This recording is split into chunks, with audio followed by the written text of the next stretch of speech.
والصلاة والسلام على سيد الأنبياء والمرسلين وعلى آله وأصحابه أجمعين. أما بعد، أعوذ بالله من الشيطان الرجيم. بسم الله الرحمن الرحيم. قال الله تبارك وتعالى في القرآن المجيد والفرقان الحميد: يا أيها الذين آمنوا كتب عليكم الصيام كما كتب على الذين من قبلكم لعلكم تتقون. صدق الله العظيم وصدق رسوله النبي الرحيم. قال الله تبارك وتعالى في شأن حبيبه: إن الله وملائكته يصلون على النبي يا أيها الذين آمنوا صلوا عليه وسلموا تسليما. الصلاة والسلام عليك يا سيدي يا رسول الله وعلى آلك وأصحابك يا سيدي يا حبيب الله. الصلاة والسلام عليك يا شفيع المذنبين وعلى آلك وأصحابك يا رحمة للعالمين. الحمد لله منشأة العالمين، ثم الصلاة على المختار في القدم. مولاي صل وسلم دائما أبدا على حبيبك خير الخلق كلهم محمد سيد الكونين والثقلين والفریقین من العرب والعجم. اللہ جل وعلا کی حمد و ثنا کے بعد بارگاہ رسالت مآب میں ہدیہ درود و سلام عرض کرنے کے بعد محترم سامعین سے بکار السلام علیکم ورحمۃ اللہ وبرکاتہ. سید الشکور ماہ صیام ماہ رمضان المبارک کے پہلے جمعہ مبارک میں آج حاضری کی مجھے اور آپ کو سعادت نصیب ہو رہی ہے. اللہ تعالیٰ سے دعا ہے جو سنائے اللہ تعالیٰ میری زبان پہ کلمۃ الحق جاری فرمائے، مجھے آپ کو سنا کے عمل و استقامت کی توفیق رحمت فرمائے. واپس بکاش ماہ صیام کے بارے ایک پنجابی کا کلام ہے کہ آ گیا مومن ماہ رمضان پاک اللہ کا پاک مہمان. آ گیا مومن ماہ رمضان پاک اللہ کا پاک مہمان. واہ کیا پاک مہینہ آیا قبراں کو عذاب چکایا. واہ کیا پاک مہینہ آیا قبراں کو عذاب چکایا. در دوزخ کا بند کرایا. کی دساں میں اس دی شان آ گیا مومن ماہ رمضان پاک اللہ کا پاک مہمان. اور آ گیا پاک مہینہ نوری.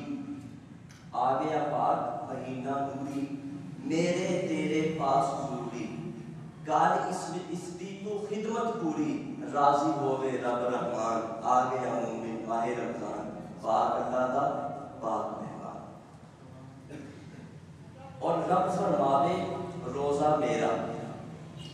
رب فرماوے روزہ میرا میں ہی اس کا اجر اچیرا.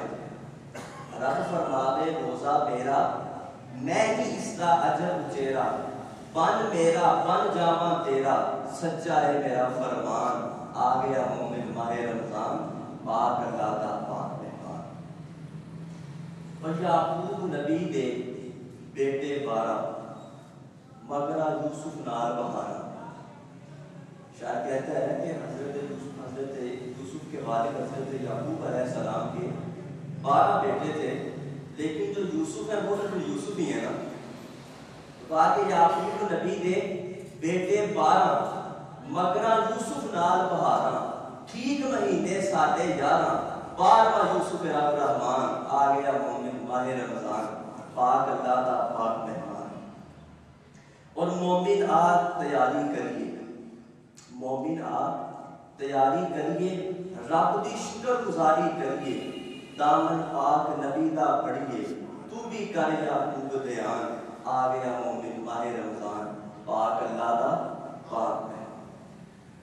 واپس وقت گزشتہ جمعہ المبارک میں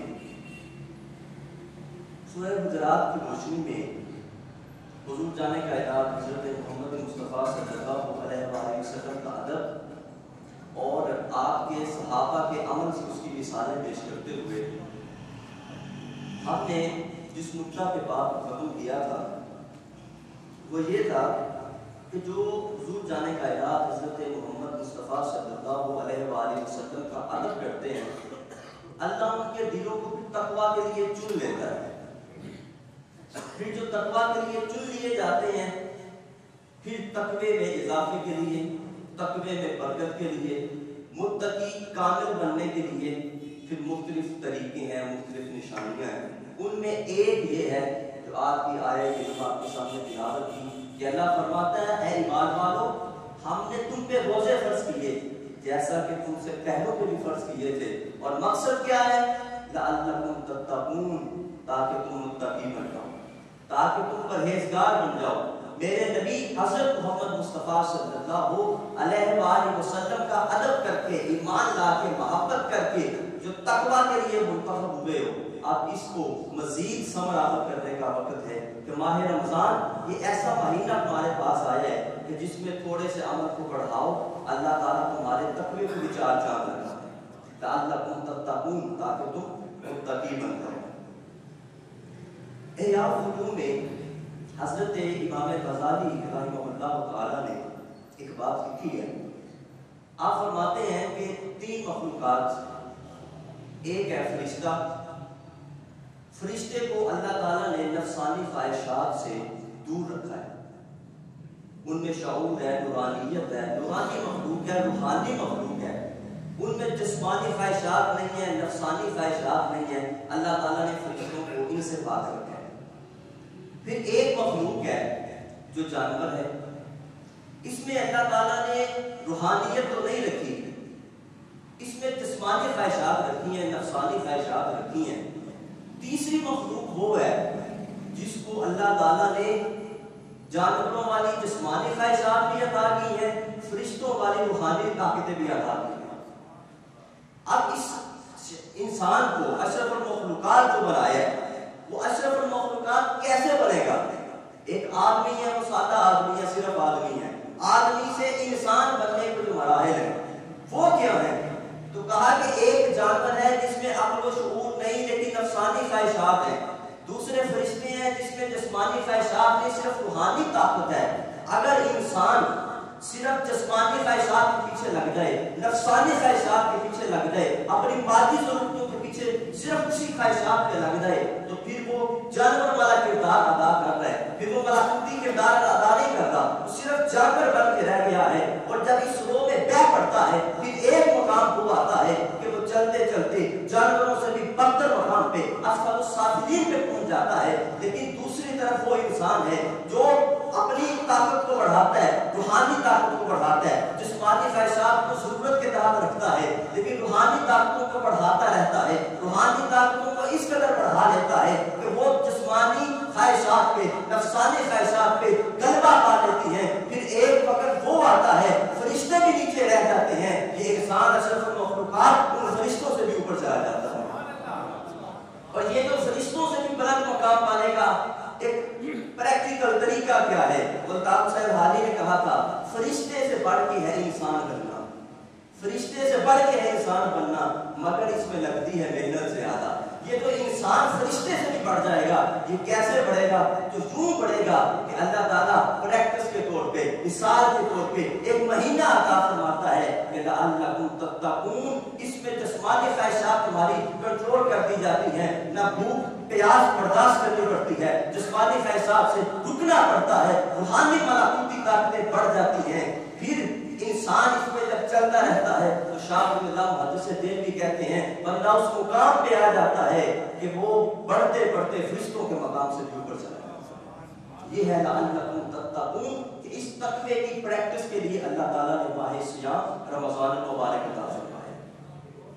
پھر یہ جو عطا فرمایا کہ اس میں نفل کا ثواب فرض کے برابر، فرض کا ثواب 70 فرائض کے برابر، وہ اس لیے کہ انسان کوشش کو ذرا بڑھائے، عمل کو ذرا بڑھائے، محنت کو ذرا بڑھائے۔ اس ایک ماہ میں انسان اگر عمل کا رسیا ہو جائے، اگر اعمال کی طرف آ جاتا ہے، ایک ماہ میں اللہ وہ مقام اس بندے کو عطا فرما دیتا ہے جو کئی سالوں کی محنت کے باوجود اس کو عطا نہیں ہوتا۔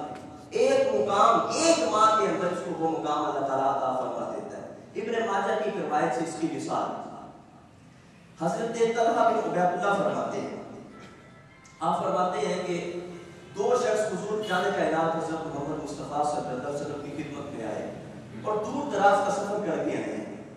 دونوں نے آگے اکٹھے اسلام قبول کیا۔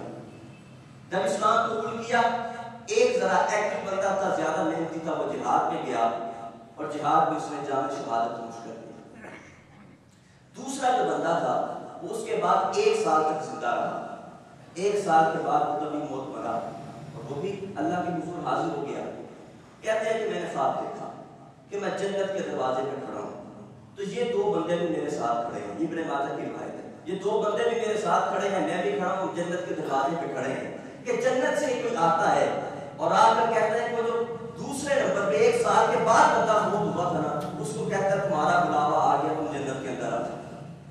تو اس کو لے کے وہ جنت میں چلا گیا۔ کچھ وقت گزرا، پھر جنت سے کوئی شخص باہر آتا ہے، آ کر کہتا ہے یہ جو شہید ہوا تھا 1 سال پہلے، اس شخص سے اس کا بلاوا آ گیا، اس کو جنت میں بھیج دو۔ اس کو بھی لے کے جنت میں چلا جاتا ہے۔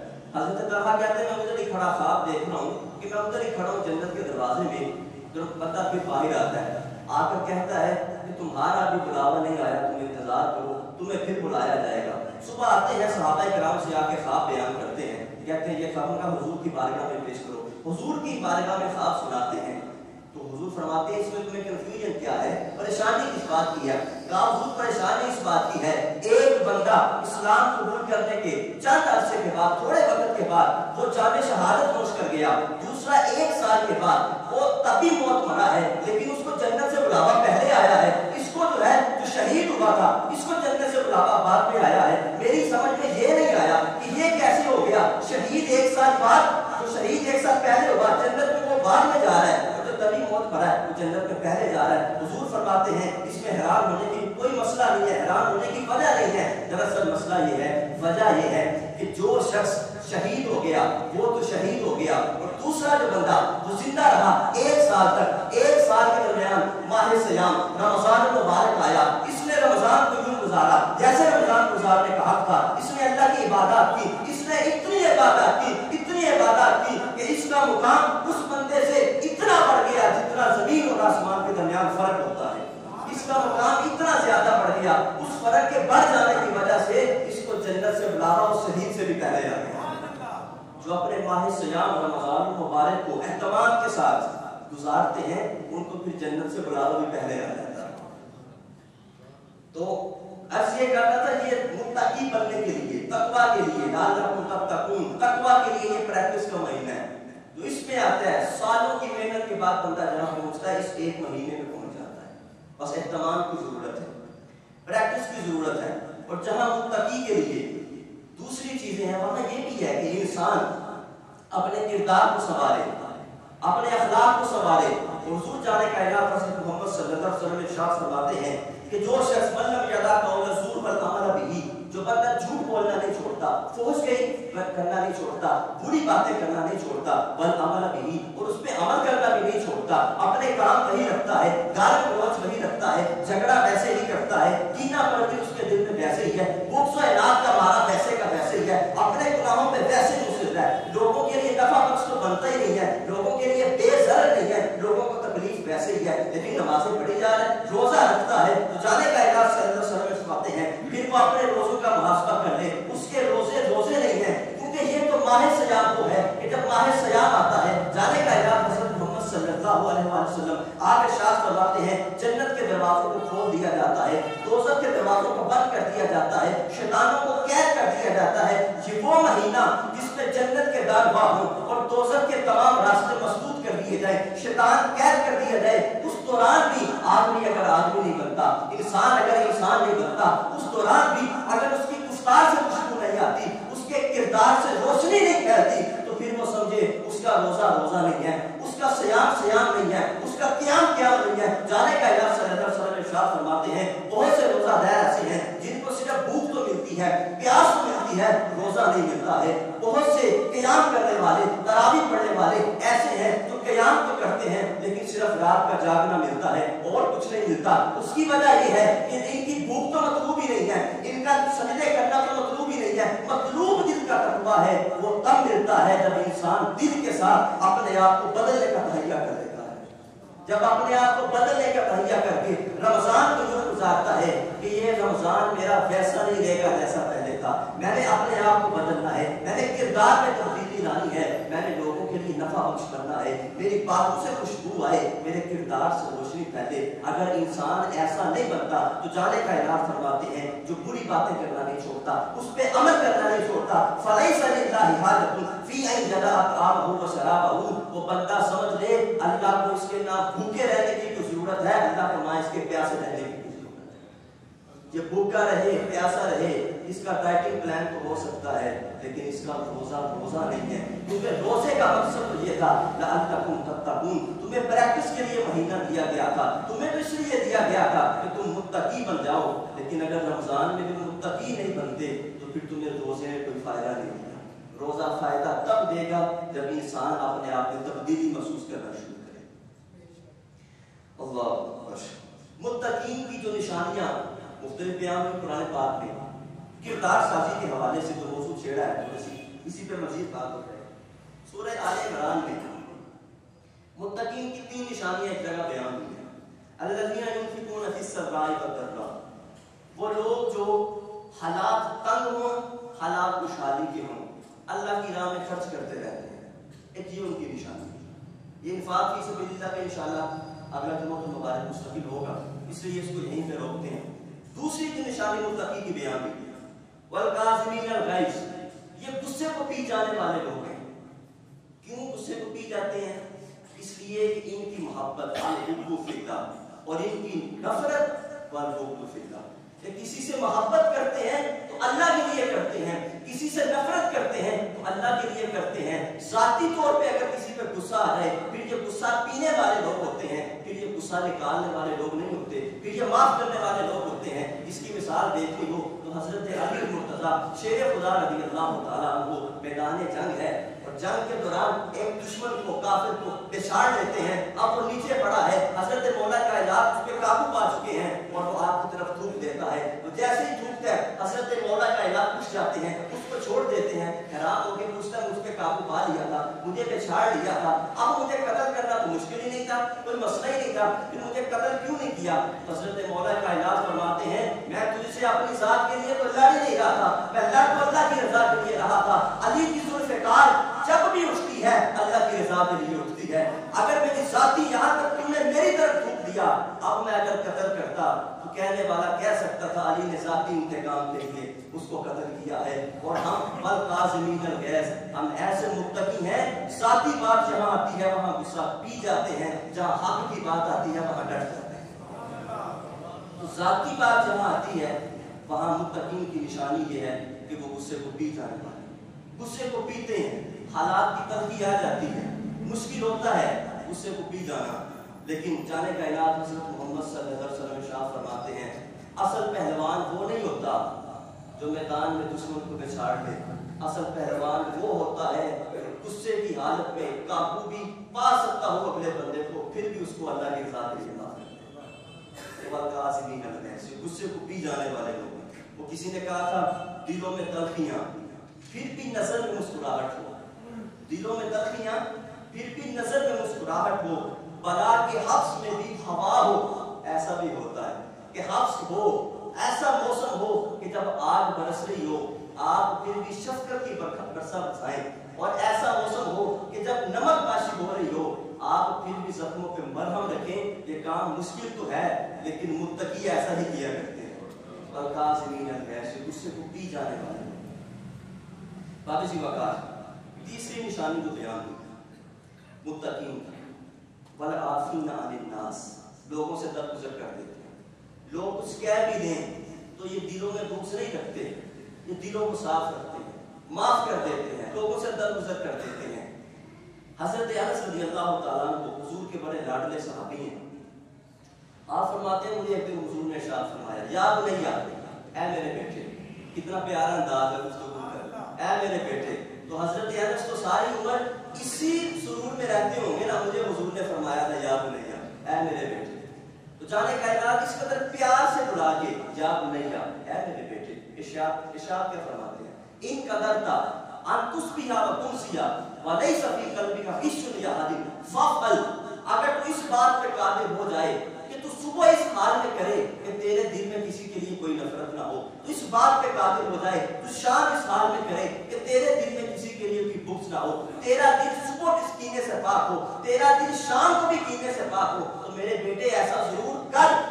اگر تو اس پہ غالب ہو جائے, اگر تو اس پہ قادر ہو تو ایسا ضرور کر, صبح بھی تیرا سینہ ہر مسلمان کے لیے پاک ہو, شام کو بھی تیرا سینہ ہر مسلمان کے لیے پاک ہو. اس کے بعد حضور نے انعام ارشاد فرمایا. ساتھی انعام کیا فرماتے ہیں؟ ثم قال, پھر ارشاد فرمایا یا بنیا ذالک من سنتی, یہ میرے بیٹے یہ میری سنت ہے, یہ میرا طریقہ ہے. فمن احیا سنتی فمن احبنی, جو میری سنت کو زندہ کرے گا, میری سنت سے محبت رکھے گا, اس نے گویا مجھ سے محبت رکھی, اور جو مجھ سے محبت رکھے گا فکان معی فی الجنہ, وہ جنت میں میرے ساتھ ہوگا.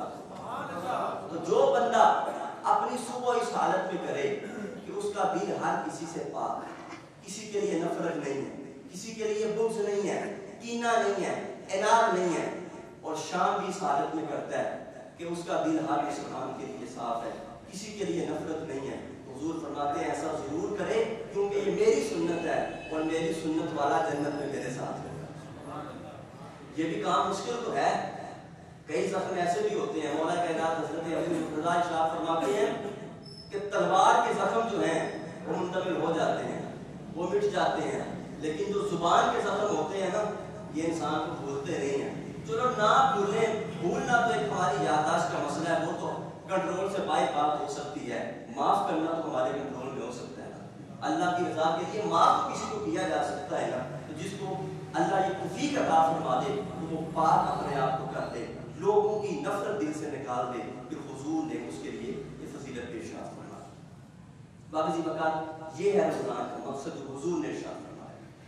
قرآن کہتا ہے لعلکم تتقون, حضور نے اس کی وضاحت کر دی کہ کیسے انسان کا کردار بننا چاہیے, متقی ہونا چاہیے, نیک بننا چاہیے. حضور جانے کائنات حضرت محمد صلی اللہ علیہ وسلم کے رمضان المبارک کے جو خود معمولات ہیں کچھ ان پہ بھی روشنی ڈالتے ہیں, کیونکہ ہمارے موضوع کا اگلا حصہ وہی ہے. اور ہمیں رمضان تو حضور کے صدقے سے ملا ہے نا, جو ملا ہے وہ تو حضور کے صدقے سے ملا ہے. تو رول ماڈل بھی حضور ہے, اسوہ حسنہ بھی حضور ہے. تو حضور رمضان کیسے گزارتے تھے اب ذرا اس کی طرف بھی دیکھتے ہیں. والا حضرت نے کہا تھا عطائے عرب جلائے کرب فیوز ادب بغیر طلب یہ رحمت رب کس کے سبب برب جہاں تمہارے لیے. رمضان کی حضور کے صدقے سے ملا ہے, تو حضور نے کیسے گزارا ہے ذرا اس پہ گفتگو کر دیتے ہیں. بعض اوقات سب سے پہلا پوائنٹ, حضور رمضان کے لیے انتظار کیا کرتے تھے. اشعار بھی پڑھے نا کہ رمضان تو پھر رمضان ہے, اس کا تو انتظار حضور کو بھی رہتا تھا. ابھی رجب کا مہینہ آتا تھا تو حضور دعا ارشاد کر دیتے تھے اللہ مبارک لنا فی رجب و شعبان, یا اللہ رجب میں بھی برکت دے, شعبان میں بھی برکت دے, وبلغنا رمضان, اور ہمیں رمضان کی نعمتیں بھی نصیب فرما. رمضان کے لیے حضور انتظار کرتے, حضور رمضان کے لیے دعا کرتے. یہ بھی ایک رمضان کی آمد سے پہلے کی تیاری ہے کہ انسان رمضان کے لیے حضور کی سنت کے مطابق انتظار کرے. دوسری بات, حضور رمضان کے آ جانے پہ اس کا استقبال کیا کرتے تھے. اب استقبال کیسے کرتے تھے؟ پہلا طریقہ, حضور استقبال کا طریقہ یہ کرتے تھے جب رمضان المبارک آ جاتا حضور اپنے صحابہ کو مبارکباد دیا کرتے تھے کہ صحابہ وہ مہینہ آ گیا ہے کہ جس میں اللہ نے دن میں روزوں کو فرض کر دیا ہے, رات میں تراویح کو قیام اللیل کو سنت قرار دیا ہے, اس میں نفل کا ثواب اللہ نے فرض کے برابر کر دیا ہے, فرض کا سنت فرائض کے برابر کر دیا ہے, اور ایک رات اس میں اللہ نے ایسی عطا فرما دی ہے جو 1000 مہینوں سے افضل ہے. 1000 مہینوں سے افضل کیسے ہے اس میں پہلے بھی بات کر چکا ہوں, آپ کو دوبارہ یاد دہانی کروا دوں کہ 1000 مہینوں سے افضل اس طرح ہے انسان 1000 مہینوں کی عبادت کر کے اس مقام تک جہاں پہنچنا ہوتا ہے اس ایک رات میں اللہ اس کو مقام تھا. یہ 1000 مہینوں سے افضل تھا. تو حضور مبارکباد دیا کرتے, یوں استقبال کیا کرتے. دوسرا استقبال, جب رمضان آ جاتا تغیر لونہ, حضور کا رنگ متغیر ہونے لگتا. وکثرت صلاۃ، حضور کی نمازیں بڑھ جاتی، وقت حلہ فی الدعاء، اور حضور گڑ گڑا کے دعائیں مانگنا شروع کر دیتے۔ علامہ مناوی نے اس پہ لکھا ہے کہ جب رمضان آتا تو حضور کا رنگ کیوں متغیر ہو جاتا تھا، حضور کا رنگ کیوں بدلتا تھا؟ تو یہ لکھتے ہیں حضور کو اس شدت سے رمضان کی آمد کا انتظار ہوتا تھا کہ حضور یہ خوف کرنے لگتے تھے کہیں کوئی ایسا عارضہ لاحق نہ ہو جائے جس کی وجہ سے رمضان کی کما حقوق خدمت نہ کی جا سکے۔ اس فکر مندی میں، حضور پریشانی میں، افسردگی میں، حضور کے چہرے کا رنگ متغیر ہوتا کہ کہیں ایسا نہ ہو جائے کہ رمضان کی خدمت نہ کی جا سکے۔ پھر حضور جانے کا اعلان حضرت محمد صلی اللہ علیہ وسلم کے صحابہ کرام وہ بھی رمضان کے استقبال کرتے ہیں۔ کیسے؟ حضرت ابن مسعود رضی اللہ تعالیٰ عنہ فرماتے ہیں جب رمضان آ جاتا ہم رمضان کا استقبال کرتے اور ایسے استقبال کرتے تھے اگر کوئی چھوٹی موٹی کئی رنجش کسی سے ہو بھی جاتی تھی تو جیسے ہی رمضان آتا تھا ہم سب ایک دوسرے کو معاف کر کے رمضان میں داخل ہو جاتے۔ تو یہ حضور کے صحابہ حضور جانے کا اعلان مبارک دے کے دوسروں کو معاف کر کے اپنی نمازیں پڑھا کے اور گڑ گڑا کے دعائیں کرنے کے ساتھ رمضان کا استقبال کیا۔ تیسری بات، حضرت عائشہ صدیقہ رضی اللہ تعالیٰ عنہا آپ فرماتی ہیں کہ رمضان میں اور دوسرے ماہ میں حضور کے معمولات میں 3 طرح کا فرق ہوتا ہے۔ پہلا فرق یہ ہے کہ روزوں کا فرق ہوتا ہے۔ جانے کا اعلان دیگر ماہ میں کوئی کم و بیش روزے رکھتے تھے، تھوڑے بہت رکھتے تھے، لیکن شعبان آتا تو رمضان کے استقبال کے لیے، رمضان کے پروٹوکول کے لیے حضور شعبان میں زیادہ روزے رکھتے تھے، اور جیسے رمضان آ جاتا پھر حضور سارا ماہ روزہ رکھتے اور اسی کو اللہ تعالیٰ نے پھر حضور کی امت کے لیے بھی فرض قرار دیا۔ تو پہلا یہ ہے کہ حضور ماہ سیام روزوں میں گزارتے۔ دوسرا فرق یہ بیان کرتی ہیں کہ حضور جانے کا اعلان حضرت محمد صلی اللہ علیہ وسلم رمضان کے آ جانے پہ آپ کے معمولات میں جو فرق پڑتا تھا وہ قرآن پاک کی تلاوت کا فرق تھا۔ جیسے ہی رمضان مبارک آ جاتا حضور کی تلاوت دگنی ہو جاتی، حضور ویسے بھی زیادہ تلاوت کیا کرتے تھے، حضور کا صبح و شام معمول قرآن کی تلاوت تھا، لیکن رمضان آتا حضور دگنی تلاوت کرتے تھے اور حضرت جبریل ابھی حاضر ہو جاتے اور سرکار مدینہ ان کے ساتھ قرآن پاک کا دور کیا کرتے اور اس کو یہ معمول پورے رمضان میں چلتا رہتا اور حضور کثرت سے تلاوت قرآن کیا کرتے تھے۔ تیسرا فرق بیان کرتی ہیں کہ جب جانے کا اعلان حضرت محمد صلی اللہ علیہ وآلہ وسلم ماہ سیام آ جاتا آپ کی صحابت بڑھ جاتی۔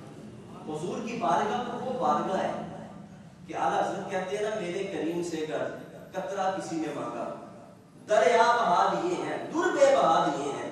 وہ تو ایسی بارگاہ ہے کہ لب وہاں ہے، آنکھیں بند ہیں، پھیلی ہیں جولیاں، کتنے مزے کی بیت تیرے پاک در کی ہے، اور منگتا کا ہاتھ اٹھتے ہی داتا کی دین تھی، منگتا کا ہاتھ اٹھتے ہی داتا کی دین تھی، دوری قبول عرض میں بس ہاتھ بھر کی ہے، دوری قبول عرض میں بس ہاتھ بھر کی ہے۔ حضور کی عطا میں دیر اتنی لگتی ہے بس ہاتھ بڑھاؤ جھولی اسی وقت بڑھ جاتی ہے۔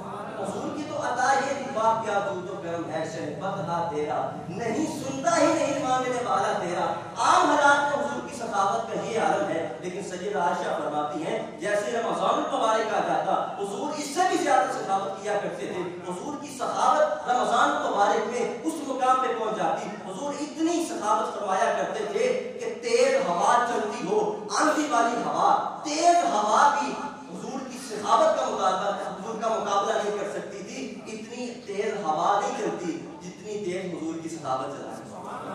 حضور اپنی سخاوت کو بڑھا دے اور جانے کا اعلان حضرت محمد صلی اللہ علیہ وآلہ وسلم جیسے حضور ہر قیدی کو رہا کر دیا کرتے اور حضور حکم ارشاد فرماتے کہ اپنے ماتحتوں کے ساتھ، اپنے غلاموں کے ساتھ، ملازمین کے ساتھ جو آپ کے اندر کام کرنے والے اہل خانہ ہیں اور آپ کے امپلائے ہیں، ہر طبقہ جو آپ کے اندر کام کرنے والا ہے ماتحت ہے، حضور ارشاد فرماتے رمضان جیسے ہی آگے ان سے خصوصی شفقت کرنی ہے، ہر قیدی کو رہائی بھی دے دینی ہے اور ہر ماتحت کام کرنے والے کو شفقت کا رویہ اپنانا ہے۔ اب حضور ہر قیدی کو رہائی دیتے ہیں، ذرا سمجھنے کی بات یہ ہے کچھ قیدیوں کو رہائی دینے کی ضرورت ہمیں بھی ہے۔ کوئی شخص ہے جو اس بات پہ قید ہے کہ آپ نے اسے معاف کرنا ہے، آپ نفرت پال کے بیٹھے ہیں، میں نفرت پال کے بیٹھا ہوں، ہمارے دل میں نفرت ہے، اس کی قید کو رہائی دے دیں، اسے چھوڑ دیں، اپنا حق معاف کر دیں، یہ بھی قیدی کو رہا کرنا، حق کو معاف کریں، کیونکہ حقوق العباد وہ ہیں جب تک بندہ معاف نہیں کرتا اللہ بھی معاف نہیں کرتا۔ اس قیدی کو رہائی دے دیں۔ کسی سے آپ نے قرض لینا ہے، وہ واپسی کا ابھی تک اس سے اسباب نہیں بن پا رہے۔ ایک تو یہ ہے کہ بندہ کہے کہ بس میں قرض لے لوں تو واپس لے کے بتائیں، یہ تو ایک اور بات ہے نا، ایسے شخص کے لیے تو میں نہیں کہہ رہا کہ معافی ہو سکتی ہے، لیکن ایک شخص ہے کہ آپ سمجھتے ہیں کہ اس کے حالات ایسے ہیں تو تنگ دست کو ذرا منہ کرتے ہیں، اگر آپ کو اللہ نے وسائل عطا کیے ہیں اس کو ویسے ہی رہائی عطا کریں۔ یہ بھی قیدی کی رہائی ہے کہ تنگ دست کو، مقروض کو تھوڑی رہائی عطا کرتے ہیں، ریلیف دے دیں۔ تو جانے کا اعلان حضرت محمد صلی اللہ علیہ وسلم نے یہ ترتیب فرمائی کہ ان اپنے ماتحتوں کے ساتھ اور قیدیوں کو رہا کر دیا جائے۔ حضور جانے کا اعلان حضرت محمد صلی اللہ علیہ وسلم جب روزہ رکھتے، اب اس میں سحر بھی ہے افطار بھی ہے، اب حضور کا سحر کیسا ہوتا، حضور کا افطار کیسا ہوتا؟ حضور ارشاد فرماتے ہیں تسحروا، سحری ضرور کرو، فإن من السحور برکۃ، اللہ نے سحری میں برکت رکھی ہے۔ اچھا، روزہ رکھنے کے بڑے فائدے ہیں، آج کی میڈیکل سائنس میں بتاتی ہے، ماہرین بھی بتاتے ہیں، اطباء بھی بتاتے ہیں، روزہ رکھنے کے بڑے فائدے ہیں، نظام اچھا ہوتا ہے، اور بھی فائدے ہیں۔ روزہ رکھنے کا کوئی فائدہ نہ ہو ہم پھر بھی رکھیں گے کیونکہ میرے محمد مصطفیٰ نے رکھا ہے، لیکن ہمیں یہ پتا ہے ہم روزہ رکھیں گے ہماری صحت اچھی ہو جائے گی، اس لیے نہیں کہ اطباء بتاتے ہیں، اس لیے کہ جانے کا اعلان فرماتے ہیں صوموا تصحوا، اے میرے ایمان والو، مجھ پہ ایمان رکھنے والو، روزے رکھو اللہ تمہیں صحت عطا فرمائے گا، روزے رکھو اللہ تمہیں صحت عطا فرمائے گا، سحری کرو اللہ تمہیں برکت عطا فرمائے گا۔ اب اس پہ صاحب فیض القدیر لکھتے ہیں کہ جو حضور نے ارشاد فرمایا نا کہ صوموا تصحوا، کہ روزے رکھو اللہ تمہیں صحت عطا فرمائے گا، کہتے ہیں اس میں صرف جسمانی صحت مراد نہیں ہے، روزہ رکھنے سے اللہ عقل میں بھی اضافہ عطا فرما دیتا ہے، اللہ اعمال میں برکت عطا فرما دیتا ہے، اللہ گناہوں کو مٹا دیتا ہے۔ الغرض روزے رکھنے میں جو صحت ہے وہ جسمانی صحت بھی ہے اور روحانی صحت بھی ہے۔ روزہ رکھنے سے حضور کے وسیلے سے اللہ تعالیٰ ہمیں جسمانی صحت بھی عطا فرماتا ہے، روحانی صحت بھی عطا فرماتا ہے۔ تو سرکار فرماتے ہیں سحر کرو، سحری میں برکت ہے، اور چاہے پانی کے ایک گھونٹ سے کر دو سحری لازمی کرو۔ اور سحری کے حوالے سے حضور نے ارشاد فرمایا کہ سحری میں تاخیر کی جائے، تاخیر سے مراد کہ طلوع فجر کا جو بالکل اینڈ کا ٹائم ہے اس کے قریب جا کے سحری کی جائے، یہ حضور نے ارشاد فرمایا۔ اب حضور کا افطار کیسا ہوتا تھا؟ حضور جانے کا اعلان صلی اللہ علیہ وآلہ وسلم ارشاد فرماتے ہیں افطار میں جلدی کی جائے، جیسے افطار کا وقت ہو گیا ہے اس میں پھر جلدی کی جائے۔ اور حضور اکثر جو آپ افطار کیا کرتے تھے وہ کھجور سے کرتے تھے ورنہ پانی سے کرتے تھے، اور حدیث پاک میں لفظ آتا ہے اگر یہ بھی نہ ملتے حضور اپنے افطار کے دوران ایسی چیز کو استعمال کرتے لم تصبہ النار، جو آگ میں پکی ہوئی نہ ہوتی تھی۔ حضور ایسی چیز سے افطار کیا کرتے تھے جو آگ پہ نہیں پکی ہوتی تھی، نیچرل چیزوں کو استعمال کرتے تھے۔ ماہرین اطباء میڈیکل سائنس آج اگر ہمیں بتائے کہ افطاری کے وقت ہلکی پھلکی چیز کھاؤ، فرائی چیزیں نہ کھاؤ، تو ہم اس کی بات نہیں مانتے، ہم تو جانے کا اعلان کا اسوہ دیکھتے ہیں۔ حضور اس وقت بھی افطاری کیا کرتے تھے، کھجور سے کر لیتے تھے، پانی سے کر لیتے تھے، آگ میں پکی چیز سے حضور افطاری نہیں کیا کرتے۔ تو پھر جب ایسا ہم حضور کا اسوہ دیکھ کے ایسے روزے رکھیں گے تو پھر وہ تو ہوگا صوموا تصحوا، روزے رکھو اللہ تمہیں صحت عطا فرمائے۔ اب آپ اسی وقت یہ ماہ صیام ہے، یہ ماہ رمضان مبارک ہے، آخر میں ایک بات کرنا چاہتا ہوں کہ اس کا مقصد ہے لعلکم تتقون، اور حضور ارشاد فرماتے ہیں اگر انسان بری باتیں برے اعمال نہیں چھوڑتا تو اس کے بھوکا پیاسا رہنے کا اللہ کو کوئی ضرورت نہیں ہے۔ تو جب ماہ صیام کا مقصد یہ ہے کہ ہم نے اچھا انسان بننا ہے، ہم نے نیک انسان بننا ہے، ہم نے متقی بننا ہے، ہم نے صاحب کردار بننا ہے، تو ایک چھوٹا سا فارمولہ نہ اپنا لیں، آج کے بعد یہ سوچ لیں آج سے کہ جتنے رمضان اللہ ہمیں عطا فرمائے ہم نے صرف 2 برائیاں چھوڑنی ہیں، 2 اچھائیاں اپنانی ہیں ہر رمضان، بس اس سال 2 اپنی برائیاں ڈھونڈ کے چھوڑ دینی ہیں، 2 اچھائیاں ہم نے اختیار کر لینی ہیں۔ اللہ جب تک زندگی عطا فرمائے گا ہر سال ایسے ہی کریں گے، اللہ برکت ایسی عطا فرماتا ہے، بس بندے ایک ایک قدم اٹھانے کی دیر ہوتی ہے. 2 اچھائیاں اپنائیں گے یہ سینکڑوں اچھائیوں کو ساتھ لے آئیں گی. 2 برائیوں کو چھوڑیں گے سینکڑوں برائیوں کو دور لے کے چلے جائیں گے. یہ صرف اس پہ کردار سازی کی ضرورت ہے, ہمت کرنے کی ضرورت ہے, قدم بڑھانے کی ضرورت ہے. اللہ تعالیٰ برکتیں عطا فرما دے گا. رب اسی وقت دعا ہے اللہ تعالیٰ ماہ سیام کی تمام خدمت کرنے کی توفیق عطا فرمائے کہ ماہ سیام ہے یہ نیکیوں کی فصل بہار ہے. اللہ اس بہار میں زیادہ سے زیادہ ہمیں مستفید ہونے کی توفیق عطا